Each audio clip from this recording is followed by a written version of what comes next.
Hello, everyone. Welcome back to the Sports Vault. Jersey Joe Archino back here. It is NBA mayhem today. I mean, it is the final day of the trade deadline.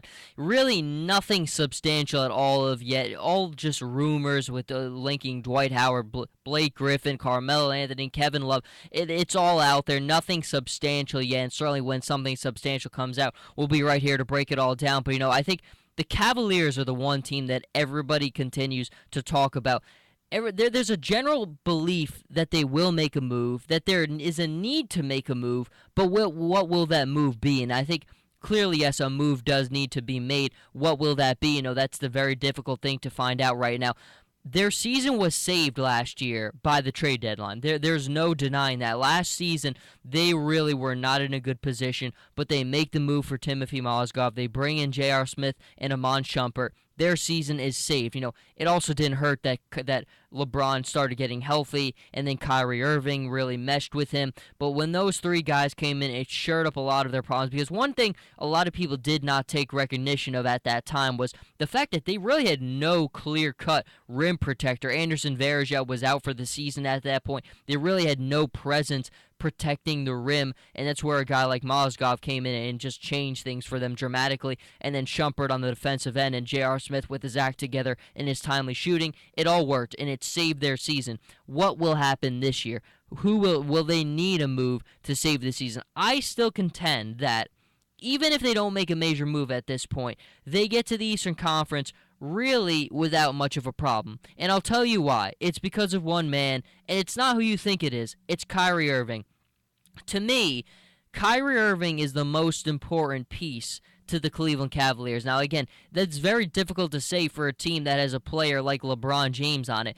But for me, in my standpoint, where I look at this team, they're at their best when Kyrie is on the floor. Because we know LeBron, at this point of his career, LeBron's not always looking to be the guy making every single play, doing everything on both ends of the floor. That is Kyrie's kind of job to grow into. And I think that's kind of what LeBron kind of thought when he came. Never forget in his letter, what did he write? One of the lines that really stood out to me was, I think I can make Kyrie one of the best guards in our league. And he certainly has done that. And so before LeBron arrived, Kyrie did not play the right way that a point guard had to play. He was much more scoring oriented, not really committed on the defensive end, and not really committed enough getting his teammates involved. But when LeBron arrived, it took time. It probably took maybe until after December, but Kyrie really became everything that we ever thought he is. I really think he is the one that sets the tone on all ends of the floor for the Cavaliers. He is such a force and impacts the game tremendously on the offensive standpoint and the defensive standpoint. When you look at almost every play that happens on the floor, he's involved in it. And it really was telling to me more than anything when the Cavs played the Lakers right before the All-Star break. That game really kind of it started out as a blowout. Lakers made it a little interesting. The points where they made it interesting were when Kyrie Irving was off the floor. When he is off the floor for the Cavaliers, they're a different team. And I'll give you his numbers: 19.0 points per game, 4.5 assists per game, 3.1 rebounds per game. And certainly not the most earth-shattering by any means, but still good numbers. But this is a player that, I really said, when he came back, remember, he was injured for a very, very big majority of the start of the season. You give him time to get his legs back. You give him time to get back into the speed of the game, into the flow of the game, to get fully back and adjusted, and things will just be fine for the Cavaliers. Now, I still don't think the Cavs will win the title this season. I think that's all locked up for the Golden State Warriors. I have not seen a team that's better than them with their depth, with their youth, with their speed, with the way that they are coached. I don't think that there is anyone who can stop them in a 7-game series. But I certainly think if Kyrie is healthy, it'll be interesting. We saw in the finals last year, if Kyrie Irving doesn't go down in Game 1, that's a different series. It just is. I know the heroics that LeBron played with, and certainly that was one of the most incredible runs that I've ever seen. But Kyrie was really the missing piece there. Even without Kevin Love, with Kyrie, I think we saw what could have happened and what possibly might have been the Cavaliers' first championship. And all you need to go is look back at that matchup between Curry and then Kyrie. Curry was really held to largely 4 points in game one when Kyrie Irving was guarding him. He was really only responsible for giving up 4 points to Curry. There's not too many guys in the league who can stop Stephen Curry and make his job so difficult.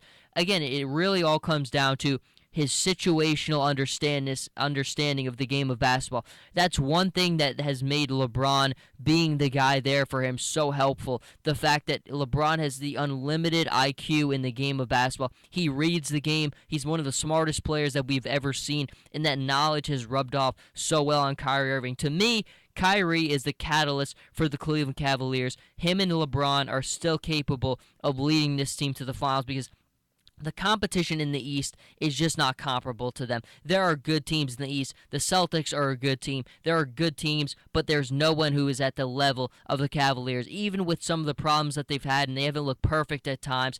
When it comes to the playoffs, you saw it last year. The Cavs were not the first seed in the East last season. That was the Atlanta Hawks. But when it came down to it in the Eastern Conference Finals, the Cavaliers swept the Atlanta Hawks without Kyrie Irving and without Kevin Love. That right there tells you the significant and substantial drop-off there is between the Cavs and everyone else in the Eastern Conference. It is a substantial one, and it will be substantial again this season, and they will be back to the finals. But we will continue to monitor all day and see if any moves are made.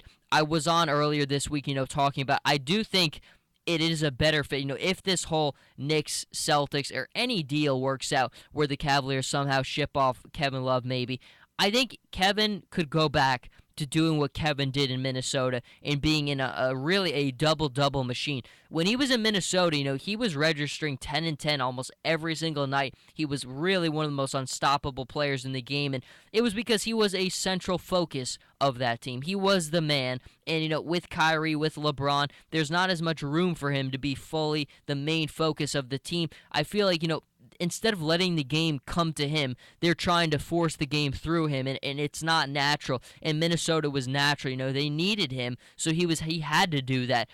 If he went back to a role in a place like Boston where the game would come to him, I think he would return to putting up those big numbers. But we will certainly have to just watch and see what happens today. I don't think anything will really big happen until we get closer and closer to the end of the day. That's what happened. I mean, remember last year how incredible that was, the last 2 hours of that day. It was just pure mayhem with the amount of deals coming through. I do think we will see something big happen at some point, but it will be later in the day, and the Cavaliers could very well be in that. Again, their season was saved last season by the moves that they made. What impact will a potential move make for them this year? Well, that's something we'll just have to wait and see. But until that happens, Jersey Joe Archino here with the Sports Vault. You can follow me on Twitter at Joe Archino, on Instagram, Jersey_Joe Archino, and we'll see everybody later in the day.